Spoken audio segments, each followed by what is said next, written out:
What would you guys do in this position here? Think about weak squares and how to exploit them, because that's a huge part of chess strategy.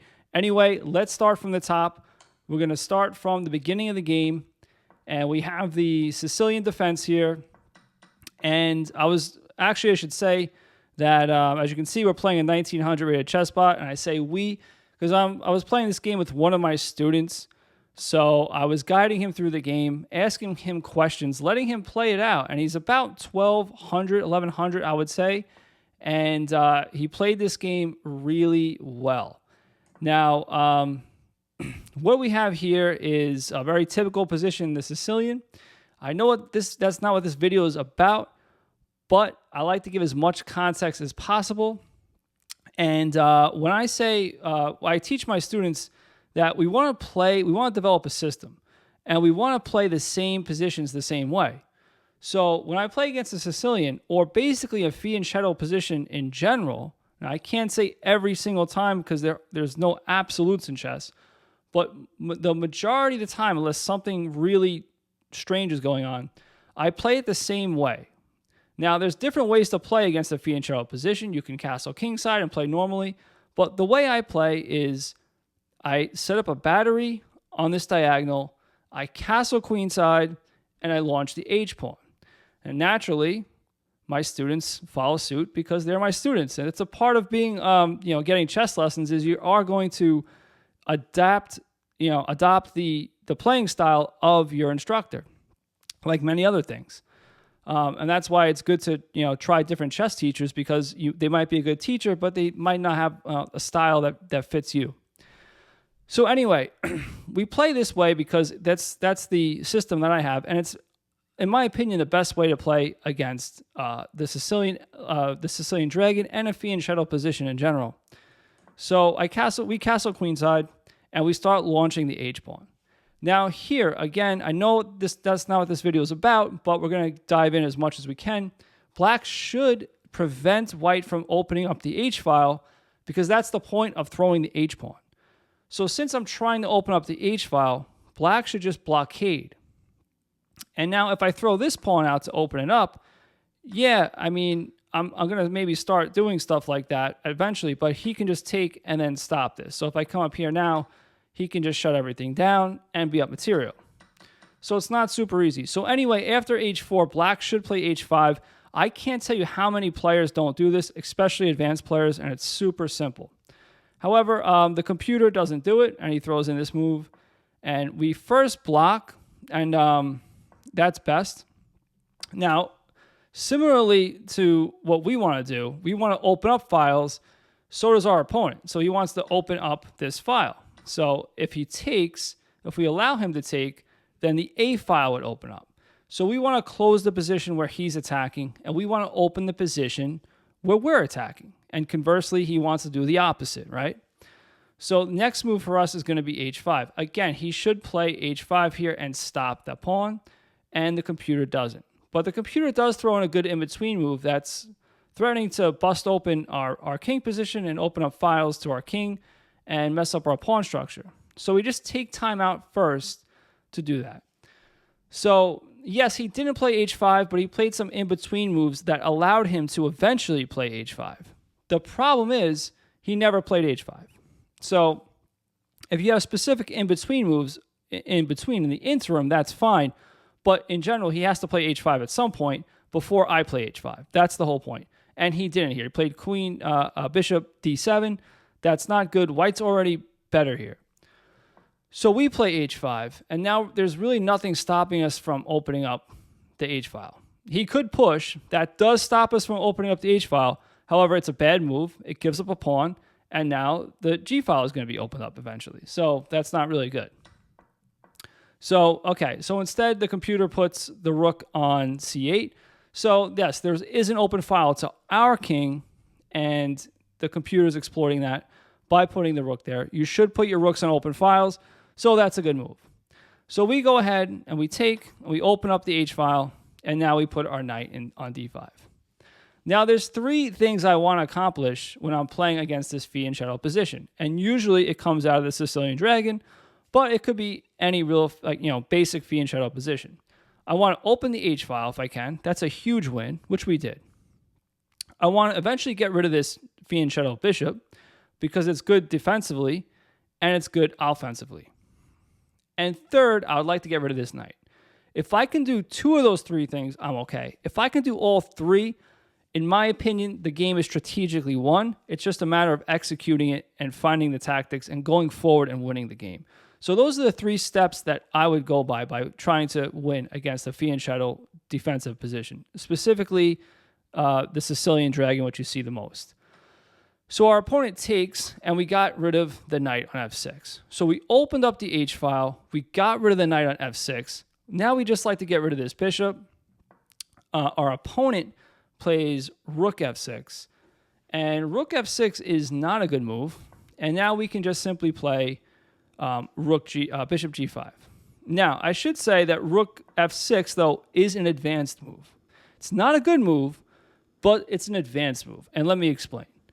Advanced chess players make mistakes just like beginners, but they make mistakes for totally different reasons. Rook f6 is actually a move that only an advanced player would play. Why do you say that? Well, I'll tell you in a sec. Let's say we throw a move away for black. What's our next move? I already said we want to get rid of the fiend shadow bishop, right? Black knows this. So something like this is happening. Now, with the rook behind the bishop would like to come here and avoid that exchange of bishops. In other words, preserving their fiend shadow bishop. But he can't in this position because he would lose material. And that's not good. That's not ideal. So because of this move, bishop h6, the computer played not b6, but rook f6. Now it makes sense. Now if we come here, now the bishop can come here. There's no bishop taking the rook, and that makes a lot of sense. It makes sense, but it's still wrong. And it's still wrong because it doesn't work. He has the right idea, but just not the right execution. Because we play bishop g5, hitting the rook has nowhere to go, and now has to come back to f8. Now you could say, well, why can't the rook come back to f7? Because f7 looks like a legitimate place to put the rook. Well, then we have f4, and after knight g4, then we have knight e6 attacking the queen, and let's say the queen moves away. Now we have bishop g4 winning material. And if the queen, let's say he takes, now we take back attacking the rook and attacking the knight. And this game is lost for black. So for tactical reasons, it doesn't work, rook f6. So the computer realized that now and goes back to f8, which allows us to play what we originally wanted to play, which was bishop h6. You got it. You probably didn't get it, but whatever. Maybe you got it.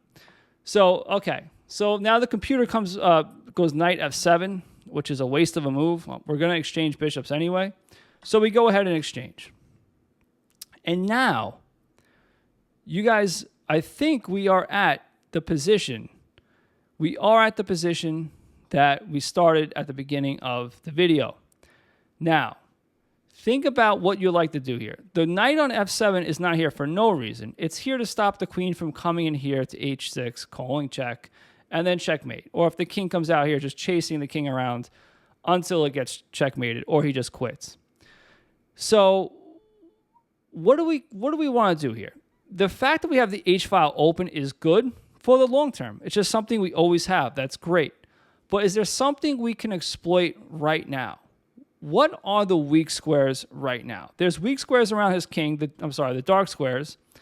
But the knight's covering it up right now, and this pawn's here. So this is covered, and the knight's covering up the dark square. Okay. Are there any other weaknesses in the position? You want to realize as a chess player that this is a hole in black's position. Now, how do I verbally articulate that to you guys if you're not as experienced? Well, I'll try right now, if you let me. There's no pawns diagonal to this square. And pawns guard stuff and can take stuff diagonally. So there's no pawn here guarding it. Therefore, it's a hole. There's also a pawn in front of it, which makes it awkward. If you were able to get a piece here, that makes it very awkward for black. On top of that, you want to know what piece you would want to get in that square. You want to see it's a weakness, then see what piece you want to get there. A square like this on e6 is perfect for the knight. It's arguably the best square on the board for the knight in general, in a vacuum. If the knight can get here unbothered and stay there, that's pretty much could be arguably a strategic win on its own just because the knight's so powerful. The knight's the most powerful on the 6th rank. And you can argue it's worth more than a rook on the 6th rank. So, if you get my drift right now, if you get what I'm saying, since this is a weak square and we want our knight here, we want to get our knight to this square. The problem is the bishop's here. May I also add, for tactical reasons, the knight going here is a check and a royal fork. You're getting the queen, the rook, whatever you want. Hopefully you want the queen over the rook, but to each his own. But the problem anyway is if we come here now and we're impatient, he just takes, and great, we have a pawn here, but the pawn can get taken, or the pawn's just not as strong on that square. It's just a pawn. It's a good position, don't get me wrong. Actually, right here would be pretty much very hard for black to play. But we want to get a piece in this square. So how do you get, if the bishop's covering up the light square, how do you remove the bishop in this position? And my student found the best move here, and that's bishop b5. Now, bishop b5 might look ridiculous to you. It might not. You might not get it. You might get it. But after you see the move and after you think about it, you probably will get it. Hopefully. The point is you're deflecting this bishop that's guarding the key square that you want your knight to go to, and you're using the light square bishop, this bishop's counterpart, in order to deflect it. In other words, if black takes, we don't take back the bishop. That would be silly, right? We don't want to be impulsive in chess. We want to see the bigger picture. Keep your eye on the prize. This square is vacant now. We check, win the queen. And if the bishop does nothing, and we just have like a regular move here, we simply take, and after black takes back, we land our knight on a good square. Now, a great square, actually. So what did black play here? Black just played h5, okay? Taking the bishops out of the question because, like I said, we win the queen, so he's letting us take. So he takes back with the queen because that's the only piece he can take back with. And then we land our knight on e6, a great square for the knight. The king moves away. Now, what would you do here for white? My student found the move here, and I was extremely proud of him because it showed a lot of progress on his part and maturity on his part. How many of you would take, and be honest, would take the rook here? Now, I said, remember, a knight on the 6th rank is the strongest a knight could be, most likely, and even stronger than a rook, arguably. We have to start realizing as chess players that this knight is stronger than this rook in this position. Now, if you take it, is it horrible? It's not horrible, but it's not the right move. You're actually giving up a significant advantage. You're going from +5 to +2 just by taking that rook. So this knight, in other words, is worth more than the rook. So I asked my student what he would do here, and to be honest, I thought he was going to take the rook, but he didn't. He played the best move here. Can you guys find the best move in this position for white? Well, since the rook is not doing anything, and this knight is great, my student actually found the best move, queen d4. Now, queen d4 just keeps on the pressure. There's no need to get rid of this knight. It's great. And now we're threatening checkmate. If you're thinking queen h6 threatening checkmate, again, we got to watch out for that knight. It's usually not an f7, so that could be a blind spot, but we have to always check the squares and what pieces are covering them. So queen d4 threatening checkmate. How do you block? Well, there's only one legit way to stop checkmate, and that's knight e5. And now my student found the follow-up, and hopefully you guys can find the follow-up. If this knight is stopping checkmate, what should you do now? f4, hitting the knight with the pawn. Now black has to give up material. If black just moves the knight, you guessed it, checkmate. So black's going to eat a knight here, going to lose his knight. Black just played f6, and we went on to win the game because we're simply up a piece. The end of the game got a little messy, actually, but then he recovered and won anyway. But the point is, you have to find a way to look for weak squares, notice them, how to spot them, and then how to take advantage of them using tactics. Hopefully you guys found that video helpful. If you did, I have a video similar to this right here. Go check it out. Go play some chess.